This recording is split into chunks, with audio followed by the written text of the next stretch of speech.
Hi everyone, my name's Rochelle and I just wanted to jump in here right now and share some words of a situation that I just had yesterday and on the full moon release. And like what I was sharing in the video yesterday, I went to a funeral yesterday and it got me thinking. And then I actually sent a couple of sort of 20-minute messages to two people that were important to me, that some things had happened. And like I'd sort of pulled back from the energy. And I was just listening over to the two messages just now that I sent last night, and hearing were my words fair. And that's what I wanted to say. Yeah, they were fair. And look, I just wanted to share, because that was sort of something that I was saying to, my girlfriend, that was how, just really like for us to take personal responsibility for our energy and our actions, and the words we choose to use, and the level of the undertone and things like that. And just we really do need to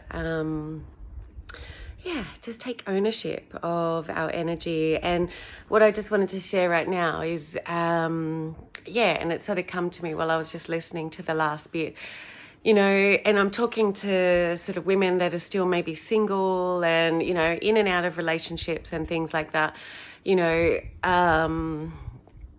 and I even want to share Mel Robbins' book, The Let Them Theory. And sorry, I've got a I was at class the other night and I was so excited, and I was bouncing around on the table, like just classic sort of desk tables, and I wore the skin away on my elbow, so I'm trying to like put it down so I can rest my phone, but my elbow is hurting, so I'm like going, ow. So now I'm like sort of semi-supporting it, but so anyways, bear with it.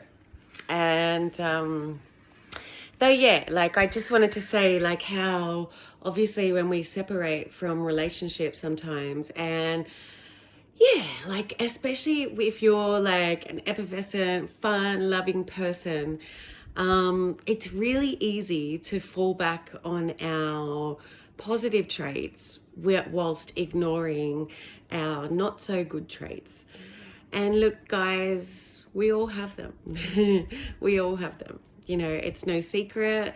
It's not exempt from anyone. Yes, some people have, obviously it reflects on our story and our upbringing, to what our nervous system is and to what levels, lay dormant in our system, and to equal, how many landmines we got going on there. We all do have them. I just wanted to say, when we separate from these relationships that fizzle out and things like that, and it is the classic case of let them, it's just 333.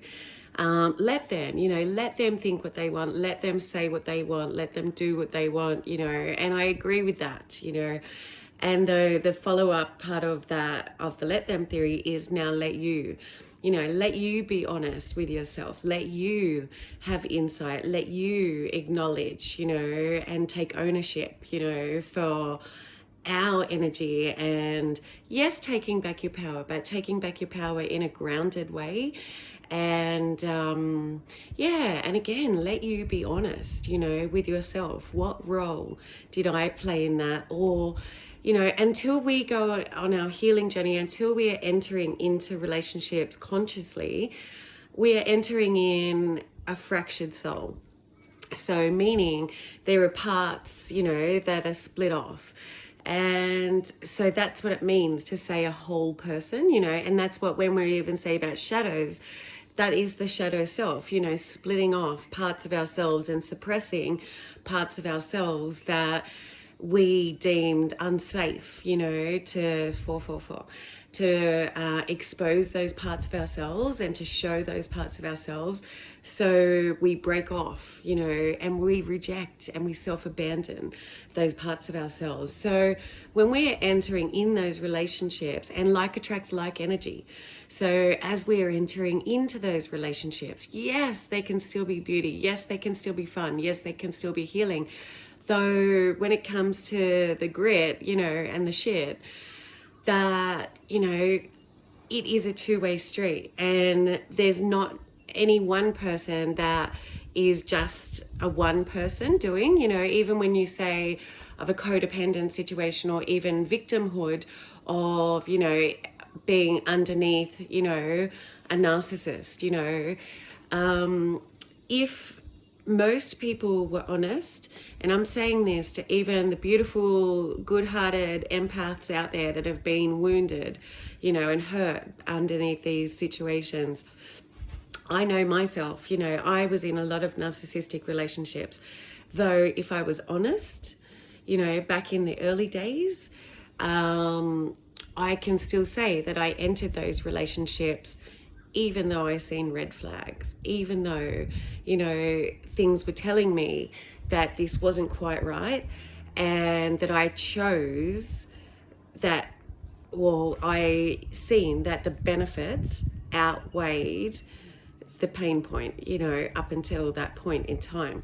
And then obviously as you give your power away a little bit more, then, that's when the uneven exchange comes into play. Though it's still a form of, and I say this with love because it's so subconscious, like we don't know, you don't know until you know. So, and it is a survival mode mechanism, though it's still a form of what they call the prostitute archetype. It's still an exchange, whether it be a lifestyle, a particular area, status, drugs, and you know what I mean by that, like just things that are more accessible, and, like the party life's just easier, you don't have to pay for this or that, and things like that. So that's where these things become a slippery slope, and where we, again, move the goalpost to justify, but we self-abandon ourselves in the moment as well, and put ourselves aside, put our intuition aside, put our self-worth aside, and all of those things on the note of the exchange, so that's where, I don't feel we get punished in those situations, but that's where I feel the life lessons get harder, because God is really, and I use the term God, you do you, like that's where I feel the life lessons get harder, because it's like, wake up, see this for what it is, and choose you, your strength, your power, your individuality, your sanity over this material thing usually, and even when you say, like, and to the saddest part of that too, when you're choosing it for safety and for love, it is sad, it is sad, because there is a part of you that really believes with, every fiber of your being, that you hope and wish that that is going to be the thing that fixes you and that helps you feel better and things like that. Though there's still an underlying motive, I hope that you can sort of feel into that as, and that can resonate. So yeah, like what I'm just wanting to say now, like how, and like still, like how sometimes even in those situations, how we can be passive aggressive, how we can be nasty, how we can be, obviously resentful, resentment and passive aggressive usually go together, because you maybe feel that you can't quite speak up. So you get your little digs in, your little cheapies in where you do and where you can and things like that. And you get away with it where you can, or, you maybe, like it's just that head fuck, that mind game. And, like that's sort of where it becomes that slippery slope. And yeah, like I just want to say, like, how we too do play a role in those relationships. And you know, when we come away from those relationships, rather than just say fuck him or fuck him, you know, and sort of go, they did this to me, they did that to me, they did this to me, like, it's really easy to label those things on the surface, though it needs to be deeper, you know, and we do need to look at our shadow selves and what role we played entering that relationship to, you know, to acceptance, you know, with all those things. And look, I still say as well, like, you know, when you know, have like a narcissistic relationship, I do believe, you know, as much as it feels like a punishment in the moment, the blessing of those situations are they help you evolve, and they help you, you know, learn what self-love and self-worth means. They're supposed to, you know. Sometimes you can stay stuck in, you know, like the underbelly of it, though. We're supposed to, you know, get to a stage where we just go, no fucking more. I choose me. I choose the shack, you know, over the house, you know, the McMansion, you know, I choose, you know, the wage over the pristine life, you know, I choose, you know, fucking freedom, you know, and ownership, you know, it's just double one, double one. Sorry guys, there's like this little phantom hair that keeps annoying me, and I've got the fans going, so I dare say it's flicking. I'm gonna have to find little tweezers.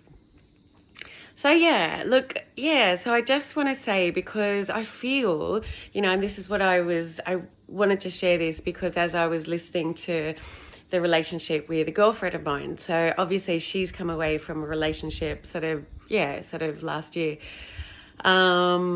And yeah, like it was, you know, again, it's just so easy to fob people off and go, fuck them, you know, fucking asshole, you know, he misses out, you know, his loss, you know, and moving on now, you know, but we still take our wounds with us and our baggage with us to the next relationship and go, are you going to tolerate my shit? You know, are you going to tolerate my stuff? You know, are you going to love me even though, you know?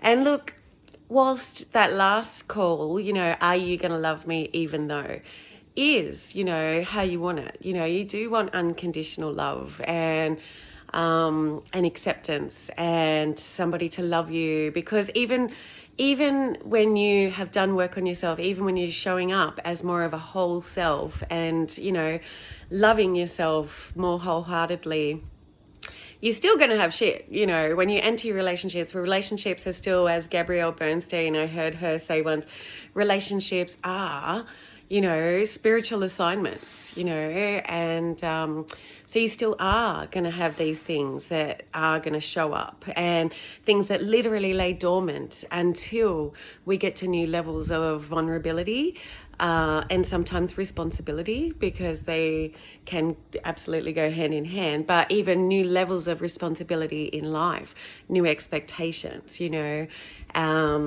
then yeah, you know, the word expectation for me is a really loaded word. Look, it's not a loaded word, but underneath the circumstances, if I feel too much pressure and too much expectations on me, I get nervous. Even as a 40-something-year-old woman, you know, mid-40s, I get nervous.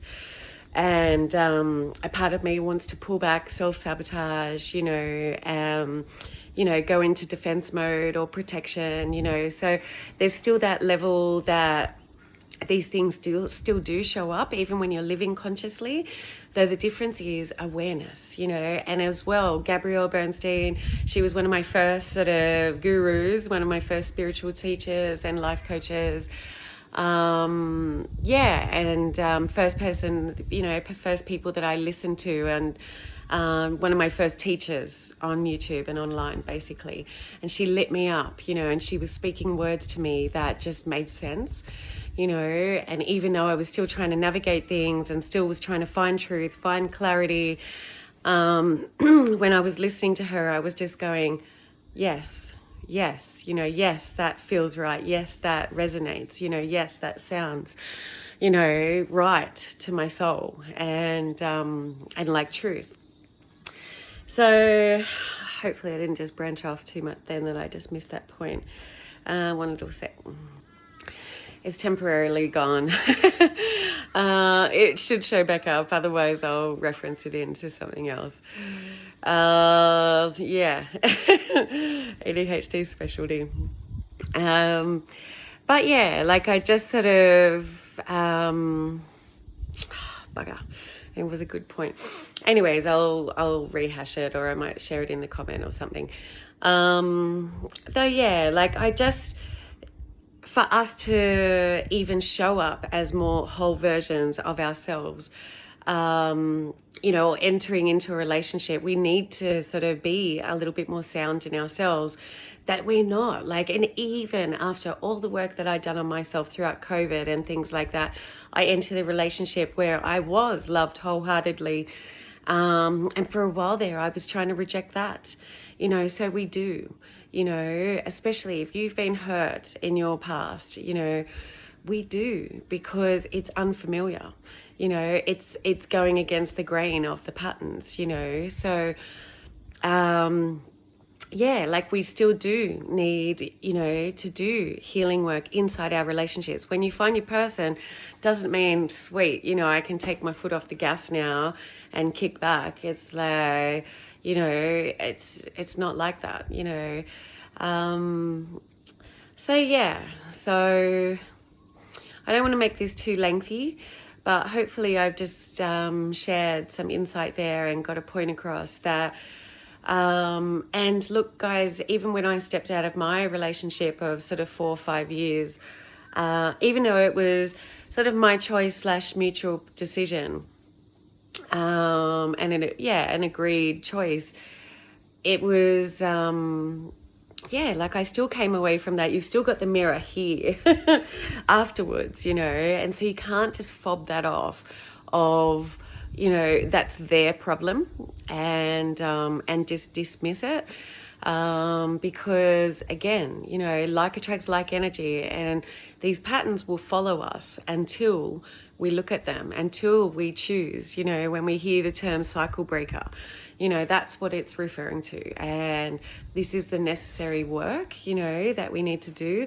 I literally just was saying to my mum the same thing, my mum's 71 now, and just had to say to her back in January, if you can't, be inside this relationship with accountability and self-awareness and ownership, and to have an equal exchange, and also show respect, not just demand respect, then I can't work with this energy anymore, or right now. And so it does not get better with age. It probably gets worse with age, because we get more rigid, and we get tougher exteriors, and we get better at lying to ourselves and lying to the world. We get better at wearing a mask if we're not being our authentic true self.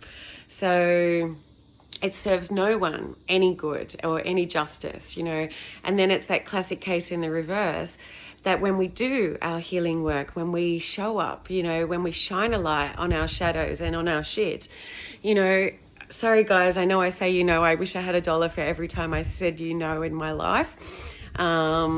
But something that I'm working on, but obviously haven't quite yet mastered. And I did actually get that from my mother. Got it from my mama.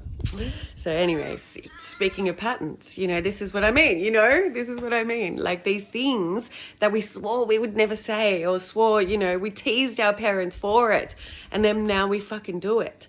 So it's not a choice, it's a pattern. So we need to consciously look at these things and consciously remove these things, and even just having awareness to release these things is what it's about as well. I think there was another little point in there that I was just making, though my little sidestep just went off a little bit. So yeah, I'm going to leave this at this for now. So hopefully these words can help people on their healing journey inside your relationships. And look, guys, if you can't afford a coach or a therapist and things like that, pray. Pray for the right information to show up in your feed. Start to Google things, because when you Google things, or even when you speak about things, things show up in your inbox, or things show up in your feed. You know what I mean? Or yeah, so on your YouTube sort of reels and things like that. So it's a bonus and it's scary, but we may as well use it to our advantage in certain ways. If you've got nothing to hide, then we may as well use it to our advantage. Though yes, granted, it is still scary. Though yeah, so anyways, I'm just going to leave this at this for now, and happy healing and more to be shared.